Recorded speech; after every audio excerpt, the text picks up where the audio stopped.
Hey guys! So, ఇక్కడ first వచ్చేసరికి నేను ఫోన్ ఈ యొక్క కేబుల్ అనేది మెయిన్ డైరెక్ట్ ఎలక్ట్రిక్ పవర్ కాకుండా laptop or USB cable power బ్యాంక్‌కి కనెక్ట్ చేసి పెట్టండి. సో, ఇక్కడ నేను ఫస్ట్ ఫోన్ ఆన్ చేసి చూస్తున్నాను. స్విచ్ ఆఫ్‌లో ఉంది. ఆన్ అవ్వట్లేదు. సో, ప్లగ్ ఇన్ చేయండి యూఎస్‌బీ కేబుల్‌తోని. చేశాక ఇక్కడ బ్యాటరీ పర్సెంటేజ్ అనేది పవర్ పై చూపిస్తుంటుంది. స్విచ్ ఆఫ్‌లో ఉన్న బ్యాటరీ అన్ని మొబైల్స్‌కి చూపిస్తుంటది ఛార్జింగ్ అయ్యేటప్పుడు. సో, ప్రాబ్లమ్ ఏమి అవ్వదు.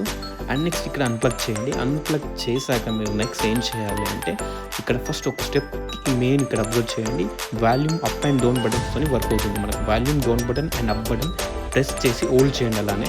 అండ్ మళ్ళీ ప్లగ్ ఇన్ చేయండి. చేశాక నెక్స్ట్ ఒక స్క్రీన్ పాపప్ అవుతుంది బ్లూ కలర్‌లో. ఇక్కడ volume up, continue, volume down, cancel and reset phone అని వస్తుంది. సో, మనకు కావాల్సింది రీసెట్ ఫోన్ ఆన్ అవ్వాలి. సో, ఇక్కడ వాల్యూమ్ డౌన్ బటన్‌ని క్యాన్సిల్ అంటే దీన్ని క్లిక్ చేస్తే వాల్యూమ్ డౌన్ బటన్ ఇమ్మీడియేట్‌గా ఫోన్ అనేది స్క్రీన్ అనేది ఆఫ్ అయ్యి మళ్ళీ మీకు ఆన్ అవుతుంది. సో, ఇలా.